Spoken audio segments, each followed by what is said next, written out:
Alô, tudo bem, gente? Sou eu, Bruno Chamochumbi, e nós estamos no podcast Tudo com CH, contando histórias de quem faz acontecer.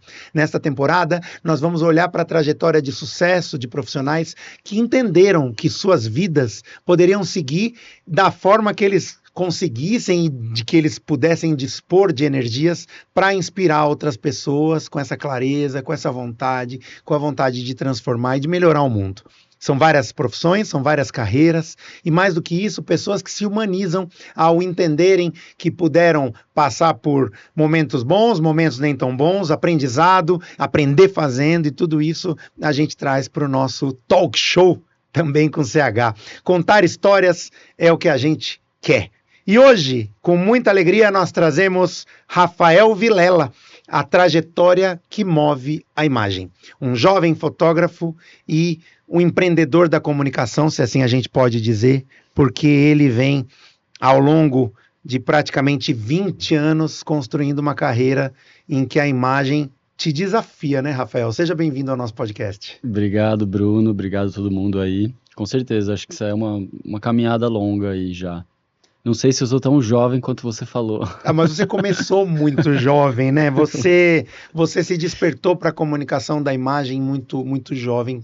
Conta um pouco dessa história para a gente, como é que você foi parar na fotografia? Obviamente isso tem muito a ver com a família, né? Você tem uma família que estimulou sempre muito as artes e que olhou para vocês, enquanto filhos, assim, nesse olhar da importância da arte, da importância da comunicação. Vocês têm isso em casa, né? Com certeza. Eu acho que sempre que eu vou para esse lugar de como começou, para mim bate sempre primeiro na minha família mesmo, né? Acho que eu cresci numa casa de pais e mães muito politizados, muito envolvidos, né? Com temas sociais, com cultura, com injustiça social, né? Acho que sempre foi um tema muito presente em casa, assim, nas conversas, né? E acho que você criança, você vai sem saber absorvendo, né? Esse repertório, esse olhar, né? Para o mundo, assim.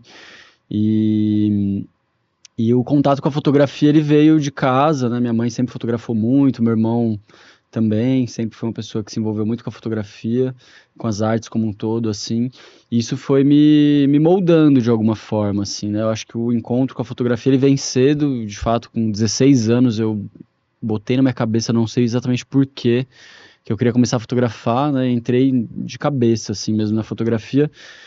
Entendi que ela era talvez um instrumento necessário para mim, né, para poder contar, para poder me aproximar de realidades que não eram as minhas, né, essas realidades que eu escutava em casa, né, então meu pai e minha mãe sempre trabalharam muito com saúde do trabalho, né, eles eram da saúde, né, atuavam no acesso à saúde pública e principalmente no campo do trabalho, assim. Isso influencia muito o seu olhar para esse bastidor, né? Enquanto fotógrafo documental, você quer a imagem além do que ela apresenta, você quer a história dela, você quer Com os certeza. bastidores dela, você quer o começo, o meio e fim. Isso tem um viés jornalístico muito forte, né, Rafael? Sim, e eu acho que ao longo do tempo eu fui entendendo que eu tinha esse olhar para o invisível, né, e para as pessoas invisíveis, invisibilizadas, né, então, e quando a gente fala do mundo do trabalho, é disso que a gente está falando, né, eu lembro que a primeira pauta que eu fiz foi com a minha mãe no Bosque dos Lenheiros, em Piracicaba, eu fui para lá fotografar, porque ela trabalhava lá. Uma comunidade carente, um bairro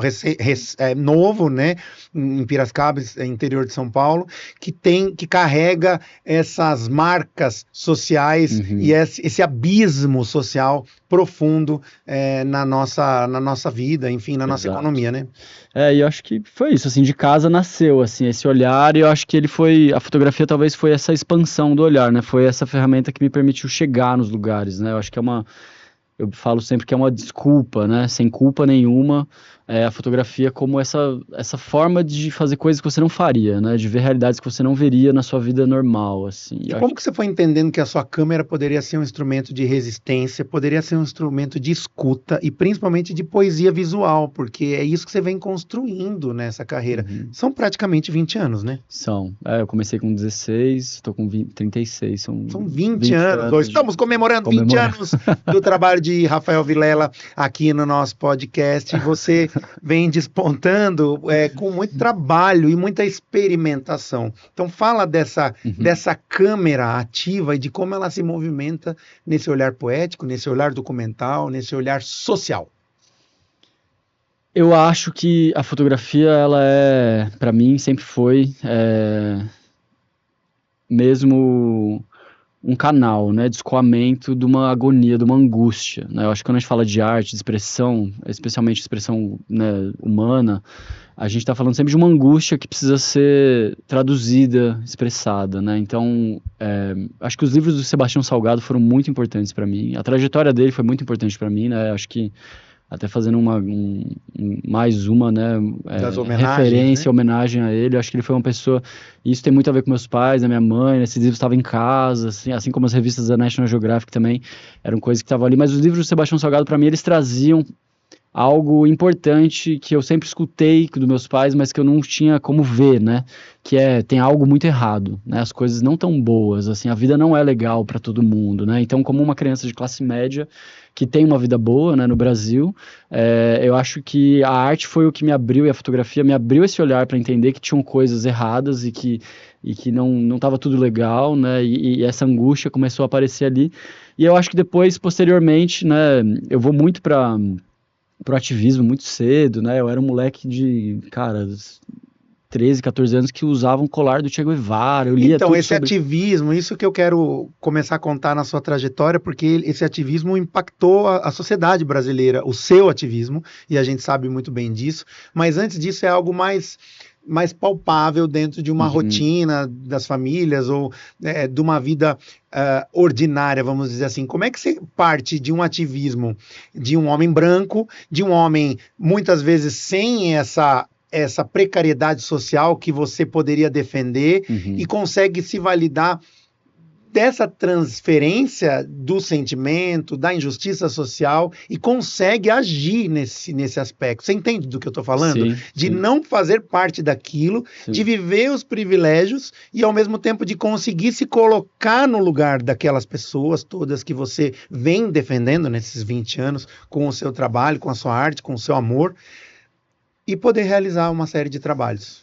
Eu acho que isso parte de uma empatia profunda com o outro, assim, que é um exercício de estar em outro, né, de ver o outro, assim. Acho que é impossível a gente ser o outro, né, mas acho que a gente pode olhar para o outro, pode ter essa empatia. Eu acho que isso vem de casa, com certeza, vem de um olhar que é construído dentro de casa. É difícil, a escola, muitas vezes, são poucas escolas que te dão esse olhar, essa visão, né? Então acho que para mim, pelo menos, partiu muito de casa e da escuta, né? E aí eu sempre fui uma criança tímida, assim, eu sempre fui tímido. Isso para mim sempre foi uma coisa que era um defeito, mas que depois, com o longo do tempo, eu fui entendendo que também isso é uma forma de você conseguir processar forma, melhor algumas questões, né? É uma forma de estar no mundo, é uma forma de chegar, né? Eu acho que, de novo, o Salgado, mas ele sempre fala que você tem que... É muito mais fácil você ser absorvido por um grupo quando você está sozinho, né?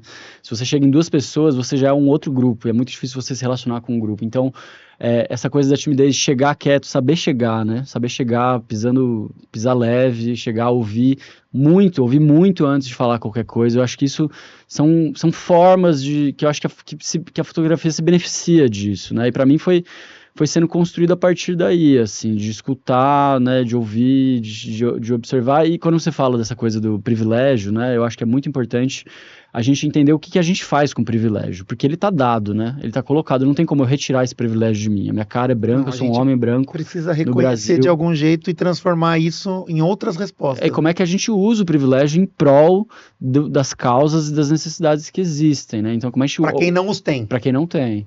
Então, como é que a gente coloca ele na linha de frente como um escudo, muitas vezes, né? E acho que na minha trajetória da mídia ninja, na minha trajetória com os povos indígenas, eu entendo dessa forma, assim, a gente tem que estar onde é muito mais difícil para outras pessoas estarem, às vezes, porque elas correm o verdadeiro risco, né? E assumir, de alguma maneira, como missão, o desconforto. Você fez isso num trabalho de documentação, num trabalho de fotojornalismo, num trabalho de escuta e de poesia urbana, né? E muitas vezes no contraponto do urbano, que é o trabalho com as comunidades indígenas.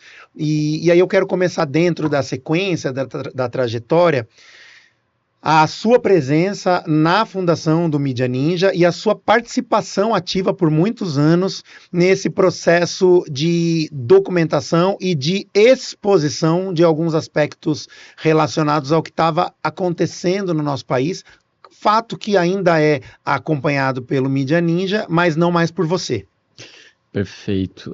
Eu acho que a Mídia Ninja, ela é um ela é uma explosão, né, que é um resultado do seu tempo, né? Então a gente estava vivendo naquele momento grandes revoltas pelo mundo inteiro, né? 2010, 11, 12, 13, e a mídia ninja de alguma forma surge, emerge como essa ferramenta capaz de traduzir um pouco o sentimento das ruas para as redes diretamente, E né? de alguma maneira colocar uma pitada muito forte de juventude nessas opiniões e, antes de opinião, relato dos fatos, né? E eu acho que isso tem com certeza, e todos eram muito jovens, né? Acho que quando a gente começa a mídia ninja, eu tinha 20, 22 anos, então acho que era uma coisa muito orgânica, né? A galera até perguntava como é que vocês escolhem as pautas da mídia ninja, e a resposta sempre foi que as pautas nos escolhiam de alguma maneira, né? Então, eu acho que eu tenho muito orgulho de ter feito parte desse processo, né? Acho que foi um processo que transformou o mapa da comunicação no Brasil e no mundo, né? A mídia ninja é um fenômeno que vai ser estudado ao longo das próximas décadas, porque ela foi, de fato, uma fagulha ali, né, naquele momento, que conseguiu mostrar que era possível fazer comunicação alternativa e de massa, né? Não só para um nicho de pessoas ultra informadas e cults, né? Mas poder usar a comunicação como uma ferramenta de comunicação em massa mesmo, mas partindo da base, né? Então, construindo com os movimentos sociais, seja os movimentos sem teto, indígena, estudantil, né? Acho que a mídia ninja sempre teve essa proximidade muito grande com a base, né? E falou desse lugar para esse lugar, formando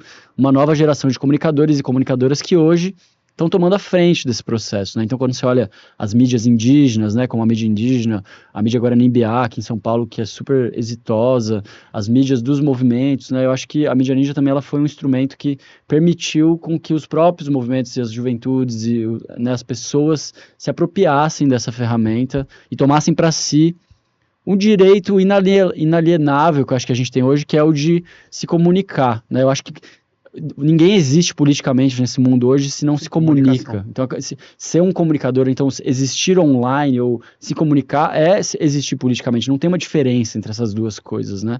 Você não consegue ser uma entidade política se você não tiver uma comunicação muito efetiva. Então, eu acho que é um direito humano hoje, né? Assim, muito forte e ignorado, né? Então, entender a comunicação como um direito básico, fundamental, acho que a mídia ninja, ela caminhou nesse lugar, né, naquele momento. E ao mesmo tempo olhou para uma resistência, resistência às resistências, e de alguma maneira se colocou, se consolidou como uma ferramenta de comunicação além do alternativo. Hoje talvez a gente entenda que ela tem um papel fortíssimo num outro olhar, numa outra escuta, e em outros prismas que para outros veículos não sejam importantes, mas para ela é editorialmente falando, né? Sim, eu acho que ela tem esse papel hoje de ser o lugar onde você vai para saber o outro lado dos fatos muitas vezes, né? Então ela conseguiu se consolidar nesse lugar e eu acho que isso é muito importante, assim. Eu acho que a gente, e talvez o mundo careça de outras soluções como a mídia ninja, né? Assim como eu acho que a gente continua também, e isso é uma questão, né, que a mídia ninja trata, mas qualquer outro veículo independente no Brasil, a gente continua vivendo a crise do jornalismo nas suas profundezas, né? Então, o que aconteceu de 2013 para 2026, eu acho que ninguém conseguiu cumprir completamente esse buraco que foi deixado pela crise, pela falência do jornalismo brasileiro, né? Porque o jornalismo brasileiro, em muitos aspectos, principalmente o comercial, ou o que se pode chamar de corporativo, ele faliu e ninguém avisou, assim, né? Então, a gente vive a morte da imprensa em vários aspectos, e a imprensa alternativa, como a mídia ninja, como os veículos independentes, fazem um trabalho magnífico, importantíssimo, mas que não conseguiu também preencher esse buraco. Então, a gente ainda vive um déficit de informação de qualidade na ponta da boca das pessoas, que faz a gente viver essa crise de desinformação gigantesca que a gente vive, né? Então, eu vejo que ainda tem muito trabalho para ser feito nesse lugar, assim. Hoje você não está à frente desse trabalho, você acabou indo para outros caminhos, claro, acompanha de perto, mas você também teve um chamado autoral, você teve um chamado de novas vocações dentro da sua produção de imagem, num âmbito de carreira, de olhar para os chamados íntimos, talvez, né? E muitas vezes revelados pelas novas ideias de produção autoral. Que ideias são essas e como é que você foi chamado para essa autoralidade? Eu acho que nos 10 anos de mídia ninja foi um processo que me formou muito, né? E me permitiu também ter contato com principalmente a pauta ambiental, mas com os povos indígenas, né? Então, nesses 10 anos eu tive muito próximo da PIB, né, da Sônia Guajajara, de vários processos, né, nisso que eu falo que a gente ajudou a formar esse movimento de comunicação em vários âmbitos, né? O movimento indígena era um deles e a gente pôde estar muito perto, assim, né, do movimento indígena. A primeira pauta que eu cobri foi em 2012, a crise dos Guarani Kaiowá, no Mato Grosso do Sul, né, quando teve aquele grande levante nas redes sociais, que todo mundo mudou seu nome para Guarani Kaiowá, né, quem é dos anos 90 vai lembrar. Eu me lembro super dos anos Quem 90. nasceu nos anos 2000 talvez não lembre. Nossa! Mas aquilo foi um primeiro grande levante, né, em prol dos direitos indígenas que aconteceu nas redes sociais de forma orgânica, e a gente vai para lá cobrir em 2012 sem intermediário, né, sem ter um veículo, um editor, né, diretamente para as redes sociais. Mas estou dizendo isso que foi a minha primeira vez isso em te contato. Deu um despertar? Com isso certeza. Te deu uma energia diferente? Com certeza. Eu acho que olhar de perto a situação dos povos indígenas e especificamente do Mato Grosso do Sul, que é ainda hoje, infelizmente, a mais crítica e cruel que existe no Brasil, né? As pessoas estão sendo mortas hoje lá de uma forma completamente absurda pelo agronegócio, me permitiu ter essa dimensão e entender desde lá que era isso que eu queria fazer, assim, e acho que esses anos todos foram sendo construídos para estar onde eu estou hoje, estar atuando da forma que eu estou hoje. Mas hoje você está bem diferente de quando você atuava direto no Mídia Ninja, porque você vai, na minha visão e no entendimento da sua biografia, da sua história, você vai da urgência e da emergência na transferência do fato para uma falta de pressa, um tempo maior, uma escuta, uma repetição, um entendimento do que um povo originário, do que um povo indígena precisa. O que aconteceu aí? Como é que você mudou esse time dentro de você e como isso impactou no seu profissional, né? Sim, eu acho que foi um processo bem dolorido, assim, porque é difícil lidar com outras temporalidades, né? Então, para mim, esse é o grande aprendizado de trabalhar com povos indígenas, assim, especialmente com os Guarani-Biá, né, aqui do Pico do Jaraguá, que é onde eu tô há 6 anos hoje, mergulhado, né, na relação com eles acima de tudo, mas também fotografando. E é isso, né? Eu saí de fazer 6 pautas num dia e postar no mesmo dia. Isso. É aí que a gente... Para ficar 6 anos numa pauta, né? Que começa como uma pauta, que é a história dos Guarani aqui em São Paulo e a existência de um povo indígena dentro de uma megalópole, a menor terra indígena do Brasil, dentro da maior cidade, não só do Brasil, mas das Américas, né? Que é São Paulo, com 22 milhões de habitantes. Isso foi um processo bastante, enfim, intuitivo, mas dolorido também, assim, né? E gradativo, né? Eu acho que eu começo como uma pauta, eu começo fazendo, eu vou cobrir essa pauta. De repente você começa a se envolver. Hoje o que você faz no seu trabalho é um projeto de pesquisa, são fotografias, é a produção documental. Como é que você define esse trabalho de algo tão extraordinário, tão diferente para quem vive o mundo do trabalho, até mesmo na comunicação e na fotografia, para algo que se compreenda dentro de uma vocação? Eu entendo que é um processo de... Eu sou um documentarista, né, e é um trabalho documental de longa duração, né, então eu estou há 6 anos acompanhando a vida e o cotidiano de uma comunidade indígena que é muito... que a vida e a existência deles, para mim, é como um microcosmo do que acontece no mundo inteiro, né, os Guaranis estão defendendo os últimos... hectares de Mata Atlântica dentro da grande cidade de São Paulo, né? E só existe essa floresta ainda porque eles estão lá. E isso é muito parecido com o que acontece no mundo inteiro, né? De alguma forma. E tá lá há 6 anos com certeza, assim, começa, né? Como um trabalho documental, mas passa a ser muito mais um trabalho relacional, né? É muito mais uma relação que eu estabeleço, né? Uma amizade, uma parceria, uma aliança, né? Eu me entendo como um aliado dos Guaranis muito mais hoje do que como fotógrafo ou um documentarista. Claro, mas aí você trabalha com eles e a sua relação profissional é com eles. Como é que é o trabalho?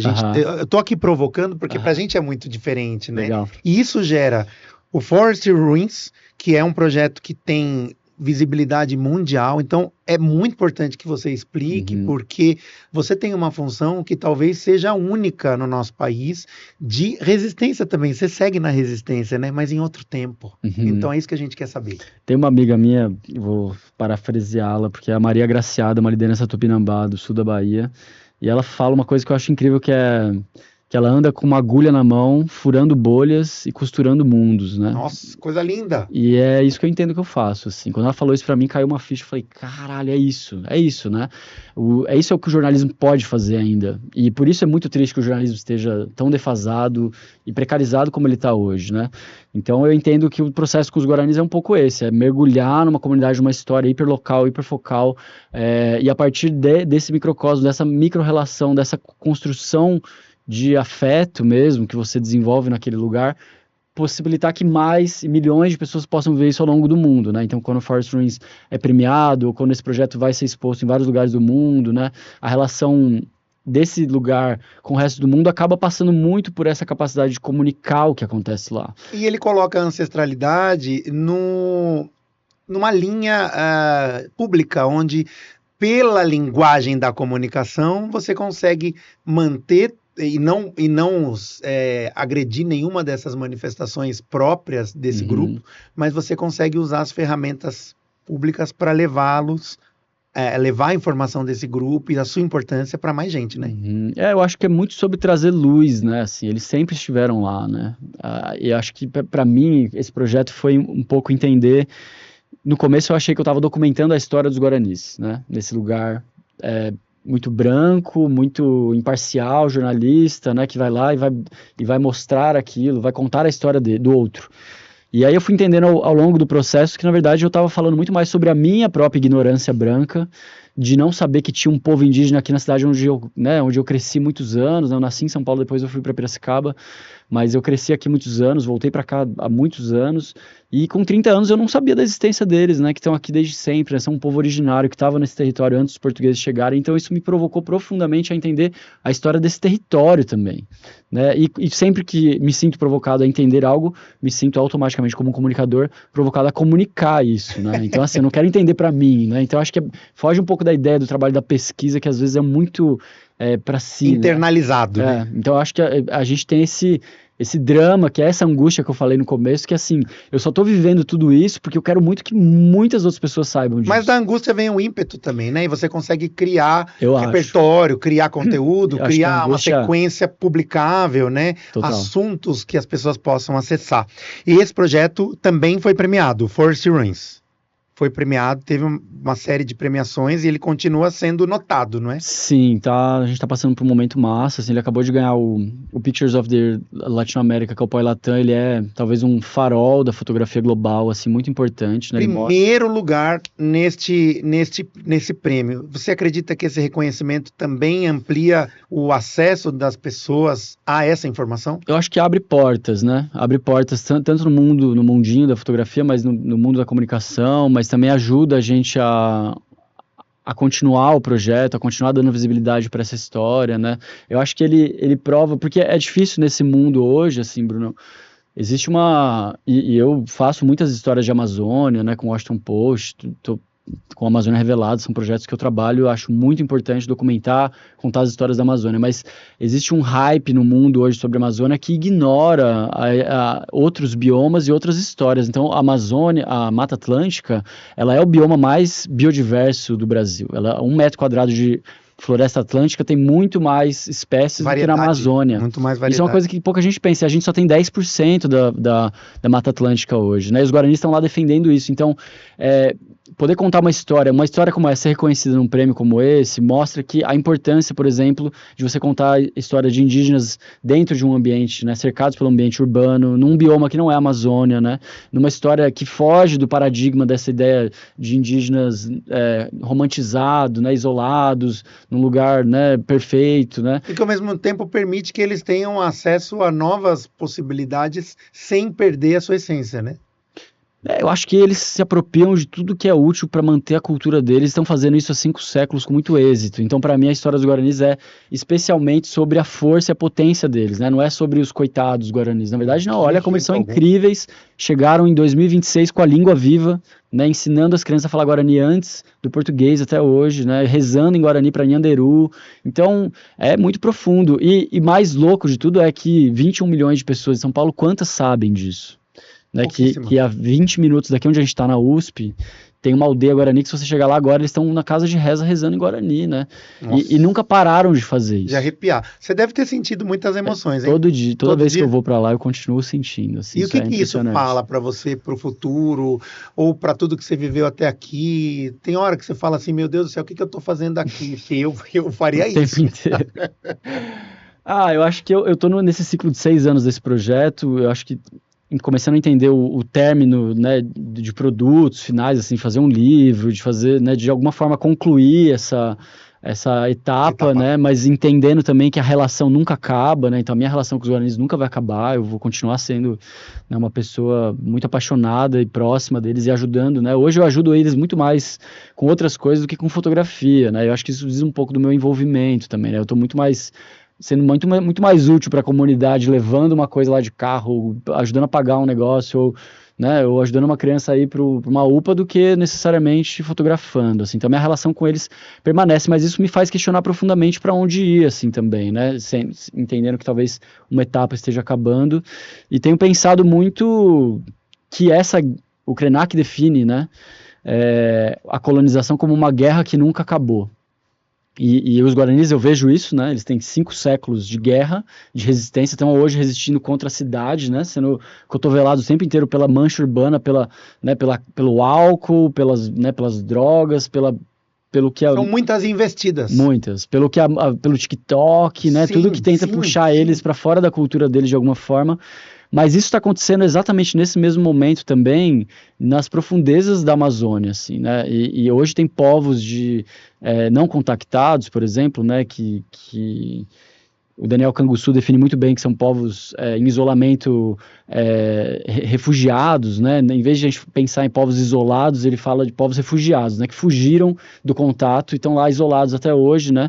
E eu tive recentemente pelo Washington Post no Vale do Javari, que é a segunda maior terra indígena do Brasil. Ela tem o tamanho do país de Portugal e tem o maior número de povos sem contato, né, refugiados do mundo, né? A gente nem sabe dizer exatamente quantos povos sem contato com o que a gente entende como civilização, entre muitas aspas, hoje. E eu tenho entendido que talvez esse seja o caminho que eu estou trilhando agora. Assim, eu estou olhando um pouco assim, o que a conexão entre a experiência dos guaranis de 5 séculos de contato tem a oferecer e o que pode aprender com a experiência desses povos que têm contato recente, né? Então tem povos ali que foram contactados há 15 anos, que estão sendo contactados hoje, né? Semanas atrás apareceu um grupo novo que ninguém conhecia. Então, você tem hoje um processo, e Atalaia do Norte, onde acontece isso, é onde você tem um monte de missionário, um monte de gente, missionários japoneses, israelitas, tem dos uma Estados energia Unidos. Diferente, né? É a mesma energia de 1500, essa que é a minha tese, é a mesma energia. Os caras estão fazendo lá exatamente, que é o que o Krenak fala que é a guerra que nunca acabou,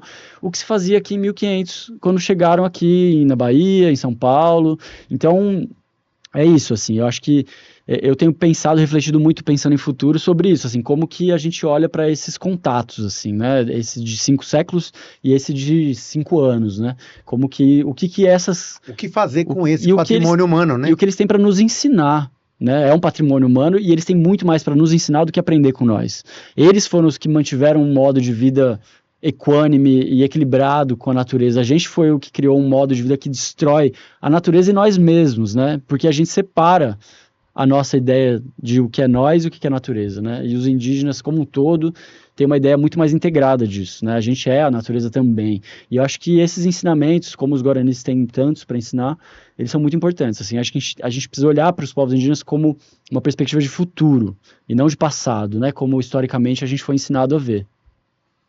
Rafael Vilela é um fotógrafo premiado, mas antes de tudo é um profissional, uma pessoa que entende a sua contribuição para a sociedade de uma maneira real, possível e, sobretudo, conectada com a sua própria trajetória. Eu quero agradecer pela sua presença, dizer que você é um exemplo para mim de resiliência e de trajetória. Para nós isso é muito importante ter pessoas como você contando essa história. Meus parabéns pela sua premiação. Obrigado, siga querido. Adiante. E certamente eu me emociono, mas é isso. Leve-nos com você, porque tem coisa que eu acho que a gente nem sabe que você está fazendo por nós, mas isso não é só político, não. Acho que é uma entrega, uma resignação, uma vontade de fazer acontecer. É isso que faz você aqui na nossa programação. Muito obrigado. Obrigado, querido, de coração pelo convite. E lembrando o nosso amigo Ronex que o interior triunfa, né, cara? Vamos pra cima, vamos ocupar e mudar as coisas, né? Eu acho que é sobre isso. E você que está conosco, continue conosco. Esse é o podcast Tudo com CH, o talk show do Bruno Chamochumbi, onde a gente conta histórias de quem faz acontecer. Continue conosco, siga, compartilhe, interaja, traga sugestões de conteúdo, de pessoas que a gente pode trazer aqui para a nossa bancada. Eu vou ficar muito feliz em conversar com você e estou muito feliz em interagir com você nessa programação que é puro espetáculo e pura alegria. Até a próxima. Tchau.